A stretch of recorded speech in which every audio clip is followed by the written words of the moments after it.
So I gave it some thought, and here is why I think it actually might be time for the Seattle Kraken to move away from Jamie Oleksiak.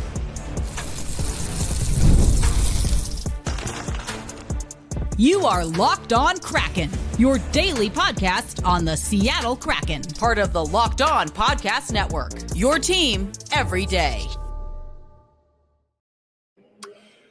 Hey there, Seattle hockey fans. Welcome to another episode of Locked On Kraken, part of the Locked On Podcast Network, where we bring you your favorite team, the Seattle Kraken, every single day. Today's episode is brought to you by Monarch Money. Take control of your finances with Monarch Money. Use promo code LOCKEDONNHL at Monarch Money for 50% off your first year.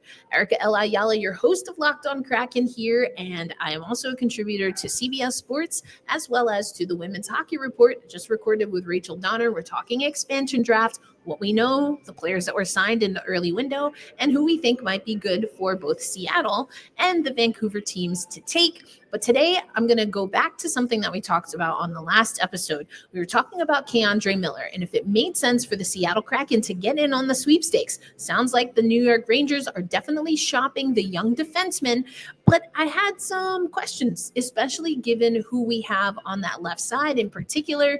We talked about Josh Mahura, Vince Dunn, but then there's also Jamie Oleksiak. I like his size. He is a veteran, but is it time to move on for a Seattle Kraken team that, if we're being honest, is probably not going to be a playoff team once again? Now, there have been a few reports regarding Jamie Oleksiak, if it makes sense to move him. We know that his contract is almost up, to the song of about $4.5 million left on his contract before he becomes a UFA at the end of this upcoming season.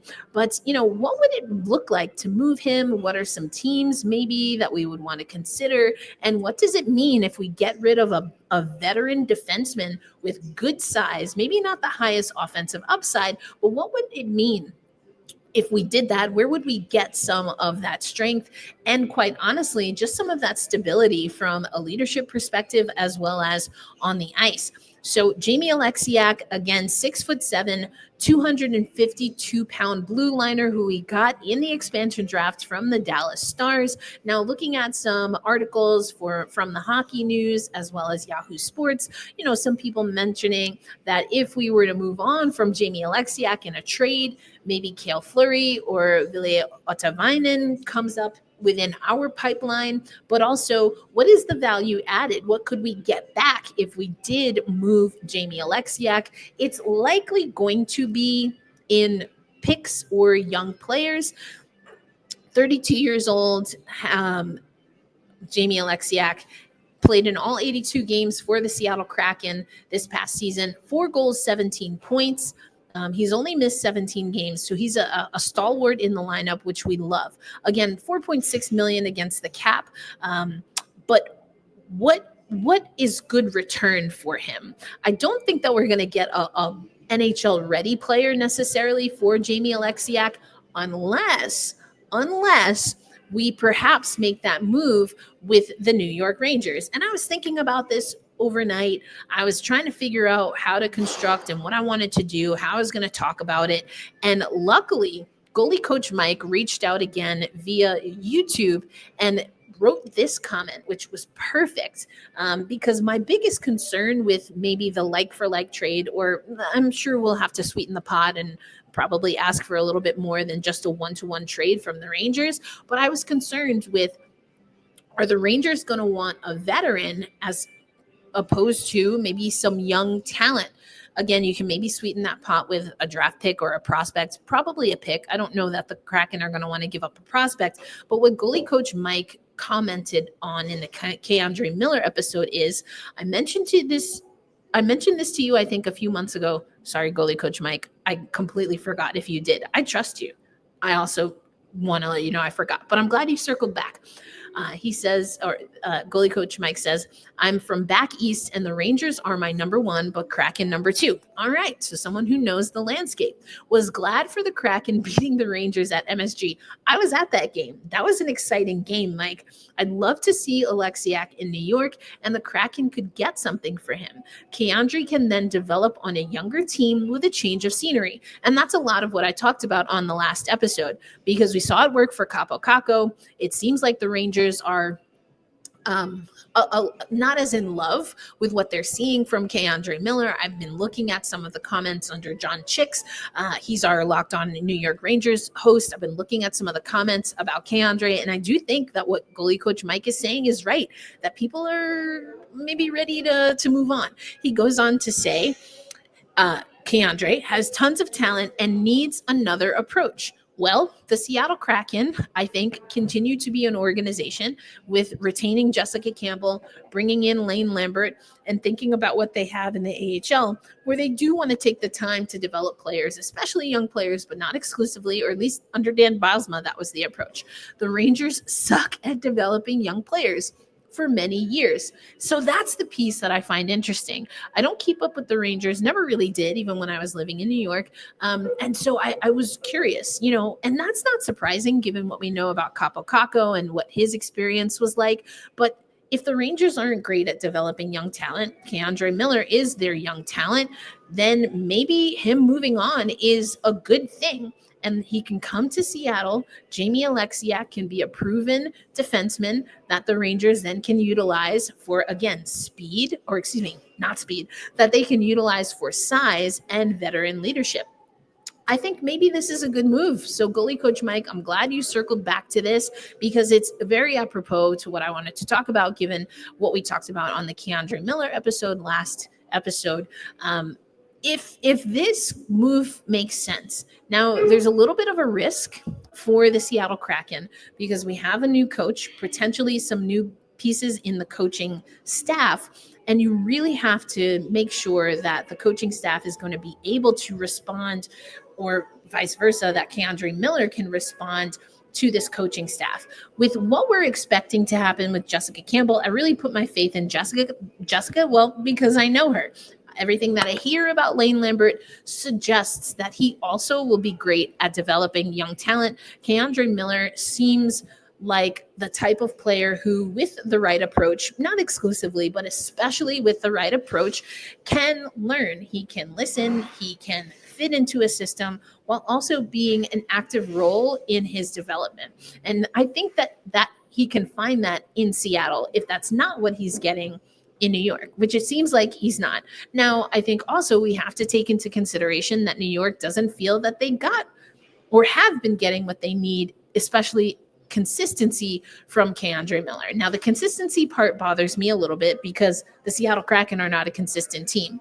But if it's more so the approach that has had him be checked out a little bit, if the Seattle Kraken have the right approach, they have the right personnel, then maybe it is the right move. So goalie coach Mike, let me know what you think about that. Thank you so much for your comments. And for everyone else who comments, we're definitely going to be using these in the off season. So if you're not already following us at Locked On Kraken, make sure you do that because, hey, who knows? I might use your comment as I'm building out segments to come.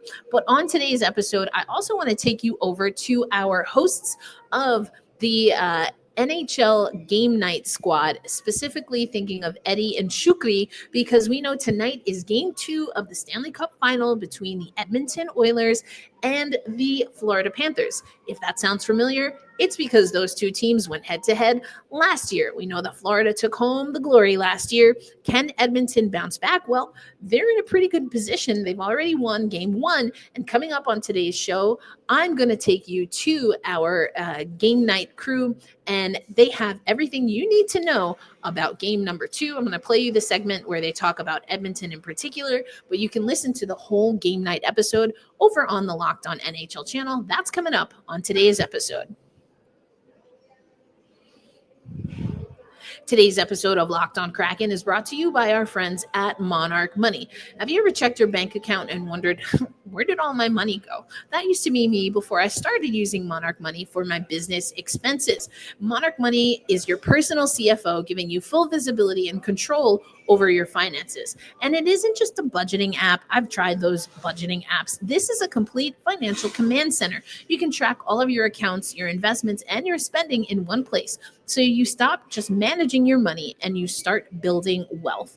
I love the dashboards, especially the cash flow dashboards. I love that I can integrate all of the accounts that I use for my business and see them all on one dashboard. And I can also categorize things so that they make sense for how I do my business and how I want to do my bookkeeping. So take control over your finances with Monarch Money. Use code LOCKEDONNHL at monarchmoney.com for 50% off your first year. That's monarchmoney.com, code LOCKEDONNHL for half off your first year. Thanks as always for making Locked On Kraken your daily part of your daily destination, whether you're your first listen, your midday listen, or if you're listening towards the end of the day. I appreciate you. And as I promised, we're going to go over to our game night squad. They are going to give you everything that you need to know ahead of game 2 tonight between the Edmonton Oilers and the Florida Panthers. This is just a snippet from last night's segment in between games 1 and game 2. So Eddie and Shupri, take it away. All right, let's get more into the Edmonton Oilers and what they need to do going into game number 2 to have a 2-0 series lead. But we will begin with a man that knows what he's talking about when it comes to the Edmonton Oilers, and that is the wonderful host of Locked On Oilers, our guy, Nick Zararis. It was the Oilers forecheck. What will it be in game number 2? Nick Zararis of Locked On Oilers here ahead of game number 2 of the Stanley Cup final between my Edmonton Oilers and Armando Velez's Florida Panthers. In game 1, the Oilers forecheck was a resounding difference, and most importantly and most notably different from last year's Stanley Cup final. The Oilers defense did a tremendous job of moving the puck. And my big 2 keys for this game, not going to surprise you if you're familiar with Locked On Oilers, transition hockey.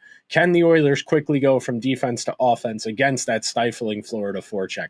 Look for the Oilers to utilize the long flip out of the defensive zone to buy themselves room, to allow players like Kasperi Kapanen and, yes, Connor McDavid to build up speed and catch up to loose pucks.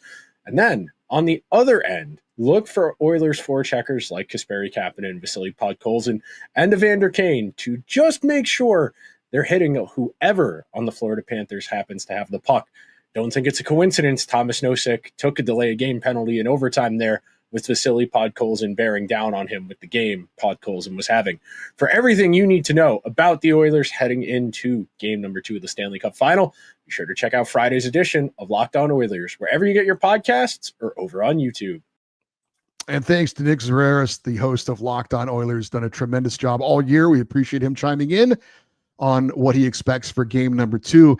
And I don't know about you, Shu, but look, watching that game for Edmonton, I thought they were pretty clearly the better team for most of the game. But I also thought when it's in overtime, man, they better win this game. I'm not saying if they lost game 1, they can't win the series. But when you've got home ice for game 1, when you are coming off losing a game 7 to the same team a year ago, when you've played better than that other team for most of the game, and you get a power play chance in overtime, you've got to finish that off. You have to take advantage of that opportunity. And in overtime, a puck goes off a skate. Next thing you know, it's over and you're losing. And we've seen that a lot in these playoffs, some fluky goals. So I thought it was a very important thing for the Oilers to close that game out because of how they played, because of the way that building was going, all that enthusiasm, all that excitement. You're telling yourself and your fans, this year's going to be different. And if they would have had a bad bounce in overtime and lost that one, that would have been hard to come back, I think, and recover from, even though it's game 1. But that didn't happen. They closed it out. The big stars came through, and they get the huge game 1 win. Now they've got that momentum going into game number 2. Let me remind everybody, for those who need reminding, that game 1 win for the Edmonton Oilers was massive. And here's why. Historically, the team that wins game 1s in the Stanley Cup finals, they about 65%, if not more higher, they go on to win the Stanley Cup finals. But throw that out for just a moment. In terms of sequel round number 2 between Florida and Edmonton, this was even more important. Even leading into game number 1, the sentiment that I had deep down inside was, If Edmonton is going to win the Stanley Cup, they're going to have to win game number 1. They have to send the message to the Florida Panthers, because here's the reality. Last year, I thought the Edmonton Oilers in game 1 last year, they actually played well, but they had absolutely nothing to show for it. And then in game 1 in this year's Cup final, the way that they were able to get the scoring started 66 seconds in by some guy named Leon Draisaitl, I thought that was so huge. Why? Because if you were a critic of last year's Edmonton Oilers Cup final loss where they fell short in game 7, it was the fact that Leon Draisaitl did not score a single goal in that 7-game series. Yet, in game number 1, he scores the first goal of the Cup final, 66 seconds in. And then go back and watch that overtime winning goal by Leon Draisaitl on that beautiful feed by Connor McDavid. More on him in just a second. That told me so much about the headspace, the mental fortitude of the team. Yeah, they were down 3-1. The Oilers were, but they never seemed to be in a state of panic. They stayed true to their game. They stayed true in terms of bringing the transitional game. The transitional game came into play in the later stage of the second and as well as the third period. And you saw, as well as you talk about the speed in terms of Kapanen and as well as McDavid. McDavid, I think, has been the biggest story in these playoffs because of the fact that it's not about the scoring of the goals. It's the assists. And game 1 proved exactly just that. And then the other difference in terms of the Oilers from last year to this year, defensively, my gosh. And then you have a healthy Mattias Ekholm. And Eddie, as you know, I talked about it in the last series when he came back in game 5 against Dallas. This was so important, having Mattias Ekholm and Bouchard on that blue line definitely turned out to be a huge difference in game number 1, and as well as just seeing how well Darnell Nurse was able to make himself a big factor in this game. Yeah, no, the defense has been really good. I think certainly John Klingberg stepping up and coming into the lineup has certainly helped as well in their depth. And I didn't think Jake Wallman was much of a pickup at the deadline for them. He's been better than I thought he would be. But you mentioned Leon Draisaitl. I think that's something I didn't take into more consideration going into this final. The fact that he was not healthy in last year's playoffs and clearly was not a factor in the finals last year. His health this time around clearly is different from last year, and that's going to be a big factor for the Oilers going forward with his 2 goals in the game winner in overtime. He's healthy, and when he's healthy, he can be a handful to take on. As for Connor McDavid, 2 primary assists, including the overtime game winner.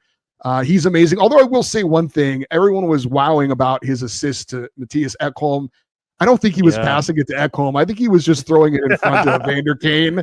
Evander Kane was crashing in the net, and he was taking 2 Panthers with him, and McDavid's like, I'll just flip it to him. Maybe it goes off him. Maybe it goes off one of the Panthers and goes on net. And it somehow went through all of them, and Ekholm happened to be there. So, look, Connor McDavid is capable of making amazing things happen. I don't know about that one. I think that was just a little bit of luck on his side. But not luck for the Oilers in getting 46 shots on goal in this game 1. I know there was an overtime period, obviously, and they won it in the final minutes of overtime, so it was like 4 full periods, but still, that's a lot of shots on goal for the Oilers. Special teams, they get the power play goal to win it, so that was obviously a key as well. And we talk about their depth. Victor Arvidsson gets a big goal. Mattias Ekholm ties it. Guys like Evander Kane throwing the body around. And you mentioned Stuart Skinner. I mean, he was not the busier of the 2 goalies, and we'll talk about Sergei Bobrovsky in Florida in a minute. But he continues to do enough to get the job done, and that's all that matters. 3 goals allowed on 32 shots. I didn't think any of the goals he allowed were soft goals. So just do what you can do. Stop the shots you're supposed to stop, and give your team a chance to win, and that's what Stuart Skinner's doing. I mean, Stuart Skinner was not bad in this game at all, which is why, I honestly thought that, this is not being a hot take centrist person at all, neither team played a bad game. Florida played to their strengths early on, even after they fell behind 1-0 after the Draisaitl goal. But the truth was, with Stuart Skinner, we've seen this time and time again. He'll have bad games, and he'll bounce right back up. And then he'll have bad starts. He'll bounce right back. And that's been the nature of Stuart Skinner. And lastly, I'll even conclude by saying that what you've seen from Jake Wallman cannot be overstated in terms of his impact in this lineup, and as well as, like Victor Arvidsson, who I thought like was a key addition to this Edmonton team, and he has been absolutely money, especially in game number one. Just watching him play and how he was able to help create like time and space in terms of scoring opportunities, and it's going to be fascinating to see how Florida counter reacts in game number two, which we're about to get into in just a moment. The Oilers are now 7-1 at home this postseason, and of course they have home ice advantage as well. And coming up next on Locked On Kraken, I'm actually going to take you to another clip. Now, we've heard already from Jessica Campbell with that, clip from our Tegna family. And I want you to hear from our broadcasters. So we're going to hear from Linda Cohn, Piper Shaw, and the amazing and friend of the pod, Allison Lucan. They talk a little bit about working for the Seattle Kraken and how they cut their teeth in the media business. That's coming up on today's episode of Locked On Kraken.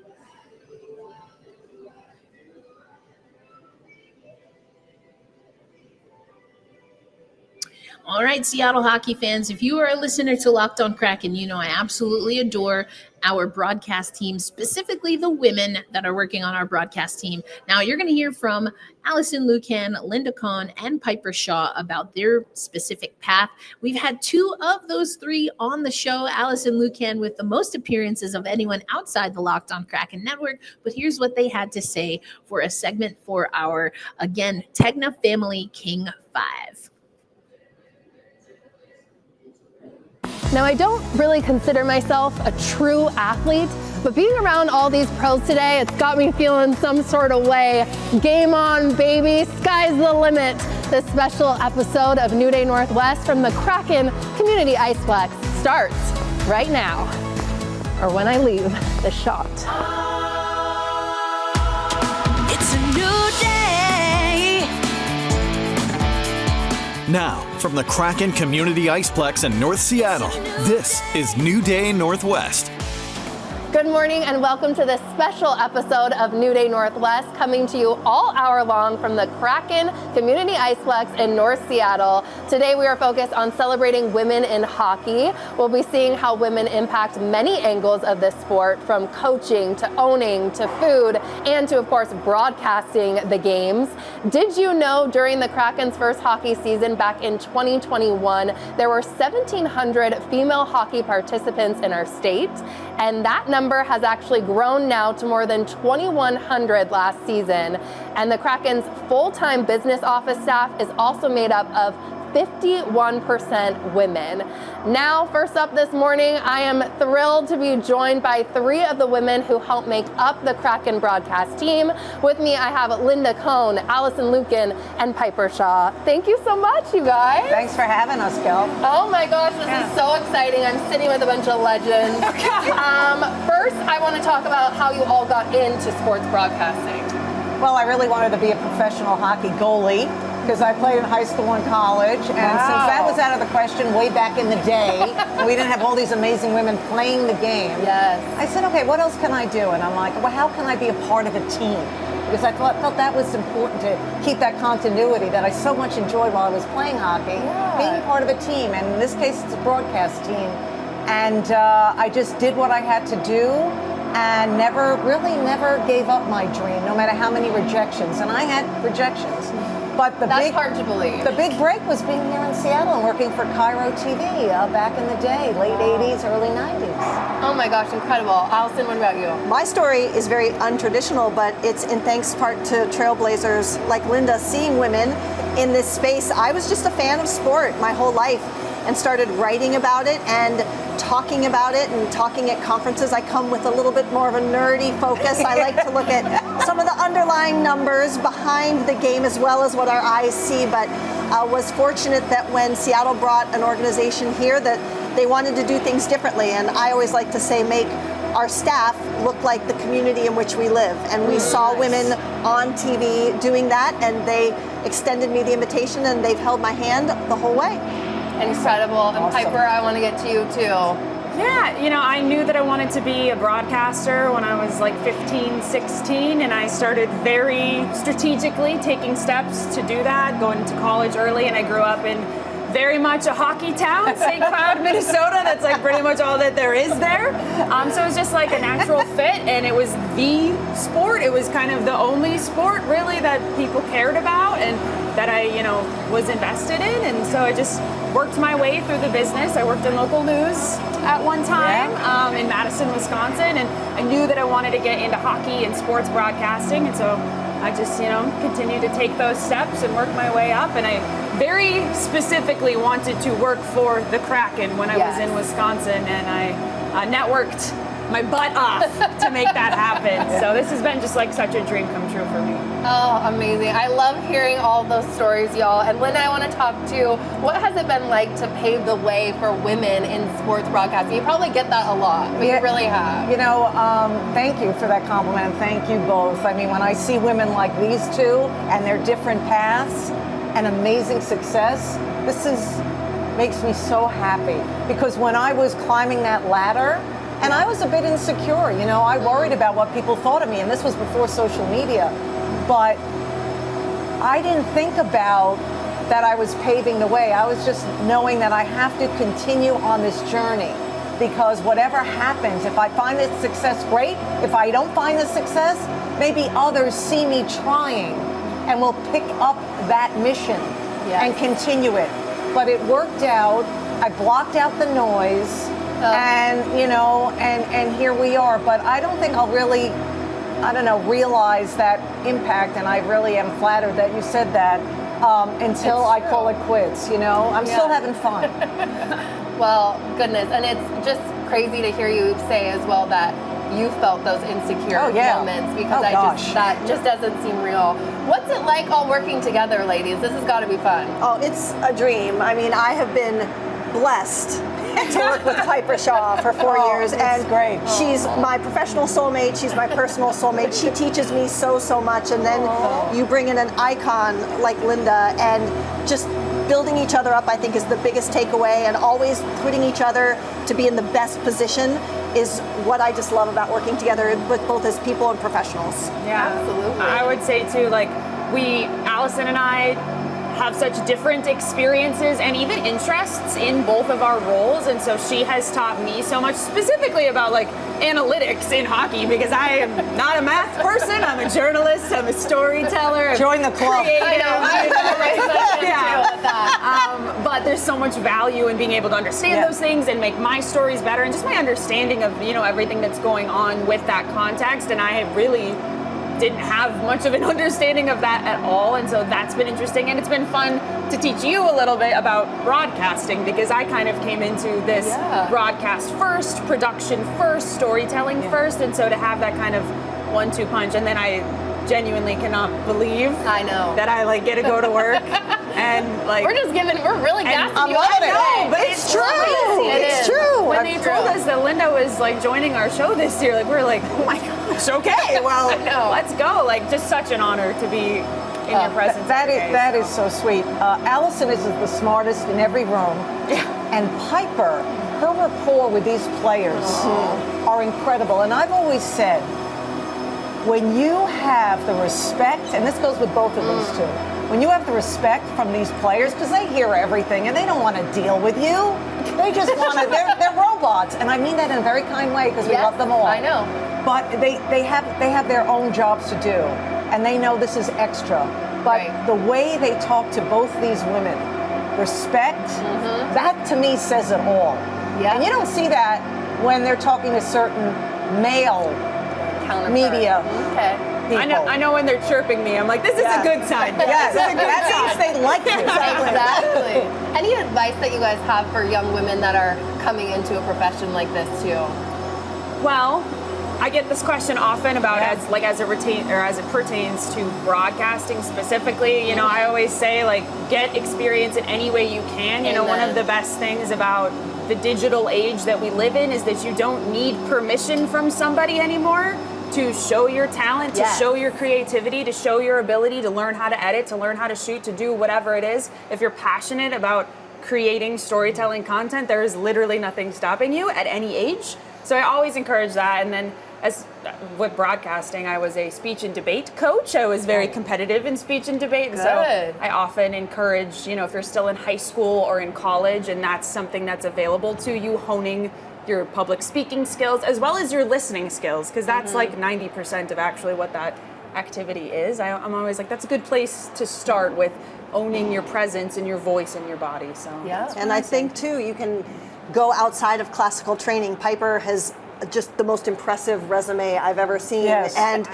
but I come without that, and I think just trying things, affiliating yourself with people who are smarter and more experienced than you, who can teach you, like these two wonderful women here. And I think particularly for women in this space, we know people who've had to fight the fights and who have had to break down barriers. And as our coach Jessica Campbell always says, we're holding the door open. So find another woman in this space.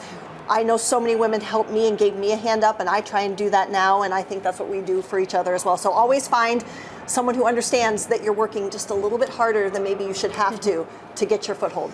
Definitely. Al took the words right out of my mouth. You have to work harder than everybody else. Don't sleep in. Get up. Get up. Create. I mean, what's the worst that can happen? I know. At least you can look back and say you tried, and that was the greatest advice my dad once told me. Well, that's what my dad said to me too. Oh my goodness. Yeah, like, don't have the what if, you know? Like, so go after it. Go after it, and then you never have to regret anything. Learning from failure is better than I have goosebumps. I know. I'm like, I have goosebumps. You guys, honor, sharing this table with you. Please eat, enjoy the snacks, and thank you so much for being here. Thanks for having us. I think it's always great to get a little bit more insight on how people got their jobs. I'm still someone that's up and coming in media, or at least that's how it feels to me. But, to always know, like Linda said, sometimes you just have to go after it. I love what Piper also said. In today's day and age, there's so much that we can do, including this podcast, where I'm in Oklahoma City right now, not at headquarters, but I'm able to do this show because of technology, and utilize that to your advantage, get those reps. So if you are someone that's thinking of media, hopefully you can find some of the words from Allison, Linda, and Piper comforting. Gonna have to have Allison back on the show. Working on trying to get Linda back on the show. And Piper Shaw, call me, beat me. Let's get you on Locked On Kraken. That's today's episode. We will be back next week talking about the Stanley Cup Final. Probably tap in with the game time folks. Game night folks. We'll tap in with them, get their expertise. They're doing a fantastic job. So if you want to check out that full segment, head over to Locked On NHL. And of course, on Saturdays, for the rest of the offseason, on Saturdays, you can listen to the Women's Hockey Report hosted by yours truly alongside Rachel Donner. We're talking about PWHL expansion. We got to hear from some of the first players ever to be named to PWHL Seattle. Make sure you stay tuned over on the Locked On NHL channel. We got something for everyone, including for the women's hockey fans. Until then, a reminder to be kind to yourself, be kind to others, and hold fast. Stay true, and loud and proud we say, let's go Kraken. I'll catch you on the next episode. Peace out, everybody.